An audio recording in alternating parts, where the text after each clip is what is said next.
when trailing by at least 29 points in a playoff game. That was entering last night. But the one win, just cast your mind back.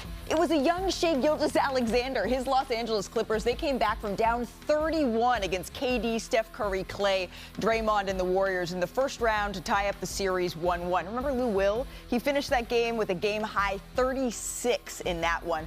But you know what they say about history? It repeats itself. SGA and the Thunder, they were down by as many as 29 points in Game 3 against the Grizzlies. But this was the pivotal play, Bobby Marks. This is when everything changed. Watch Ja Morant here. Lou Dort just catches him in the air. He goes down hard, comes down on his hip.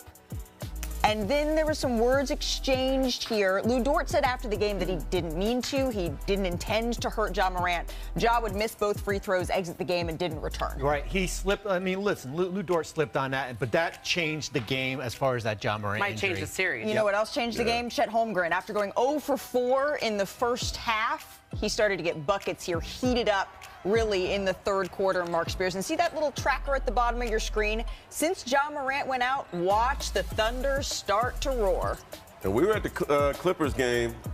A little curious about this score. I went away from it thinking it was done. I was watching on your phone, Malika. Well, that's the thing, is that in the NBA, no lead is safe here. So fourth quarter, the lead has been cut to 8. Holmgren, he drives inside for the dunk. So now the lead is trimmed to just 6. And then less than a minute later here, Shai Gilgeous-Alexander hits a nice little step-back 3 there. Here comes the Thunder within 3. Lightning doesn't strike twice, or it does, but so does the Thunder. Here comes Jalen Williams, hits the pull-up jumper there. OKC making this a real game. 2-point game here, and this is what SGA does. Finds Lou Dort, gets inside for the tough finish. The game is tied at 105, and all of a sudden, Grizzlies fans starting to get a little tight here. But Scottie Pippen Jr., he had an excellent game here, Bobby. He came off the bench, certainly with the Ja injury, to give them a lift. They needed a lift. And he was certainly the one to provide it here. Holmgren, though, the wing 3, gets that one to go. The game tied back up at 108. Then after free throws, OKC up 3 with 34 seconds left. Memphis with the ball, but keep an eye on Alex Caruso here. The activity, Bobby. The difference maker. 4 steals in the second half here. And then after contesting, he leaks out, and then he has the layup to ice the game here. The Thunder storm back to complete the 29-point comeback. Here's Chet Holmgren after a monster second half.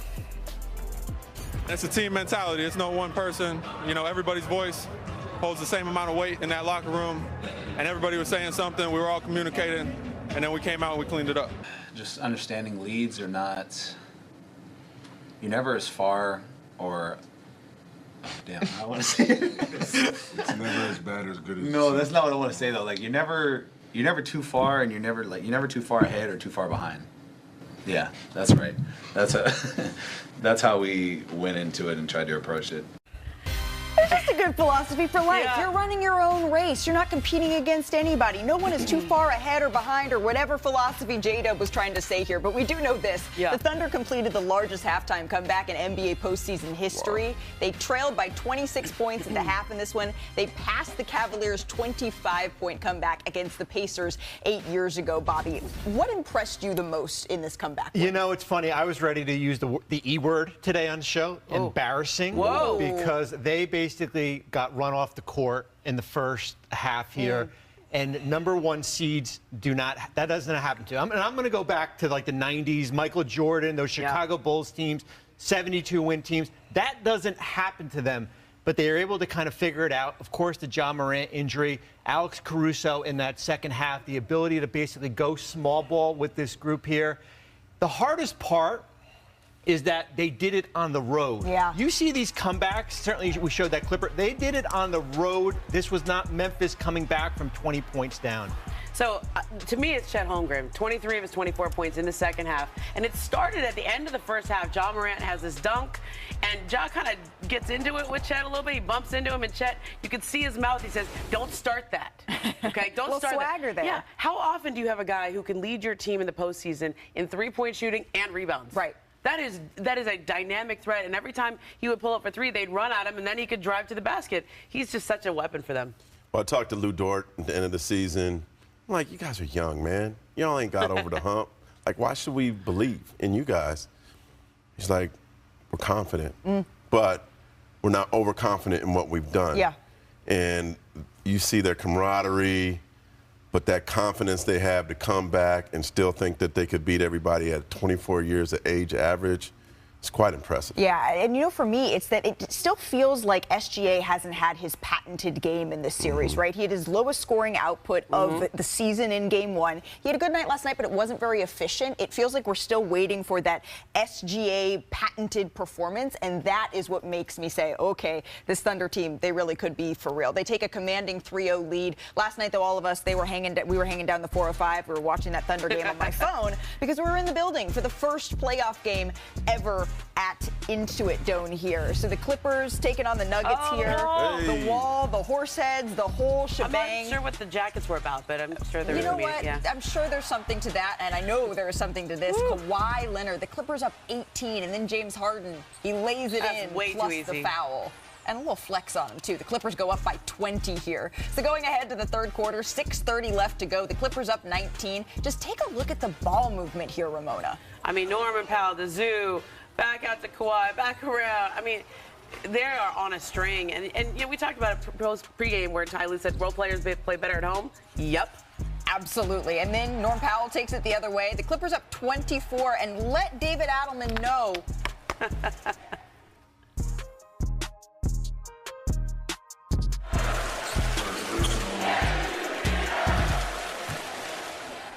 Remember, David Adelman was saying, well, they pumped crowd noise in there, and Clippers fans just wanted to make sure that they could be heard here. Here's James Harden after that emphatic win. It was a good start. It was a good game one. From the fan game one and into it. Yeah, from the fan aspect though, just what was the energy? It was cracking. It was loud. It was just how we expected it to be. You know what I mean? I think that's one of the reasons why we jumped out to a huge lead. You know what I mean? They got behind us and we just rode that wave. So here's the thing, though. Game 1, Game 2, they're separated by a total point. And then you have a far cry from that in this game last night. Mark. And so what did you learn about this one? The Jeff Van Gundy effect.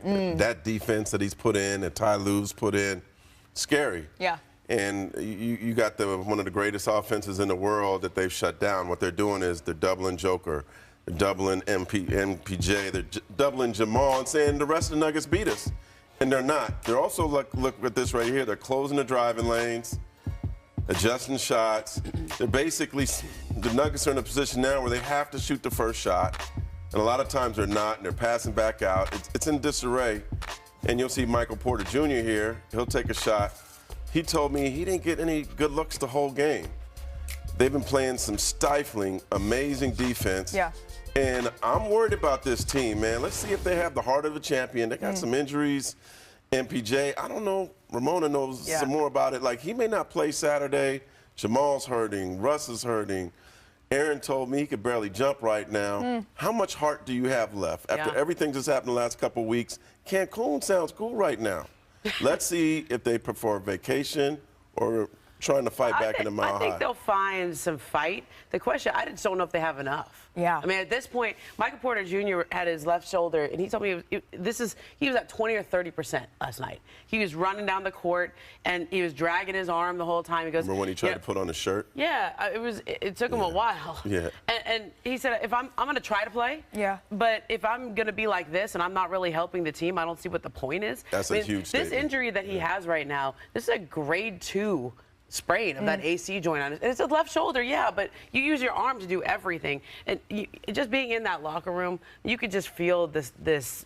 I don't know. It felt bad in that locker room last night. They should play the MASH music in the background. Yeah, like Aaron had his calf taped up. I mean, with ice on it. I mean, it was a rough locker room there. Well, if this was a marathon, they ran out of gas at the 3-mile mark. Yeah. I mean, they jumped off to a start last night when it was 2014. Aaron Gordon got rolling here.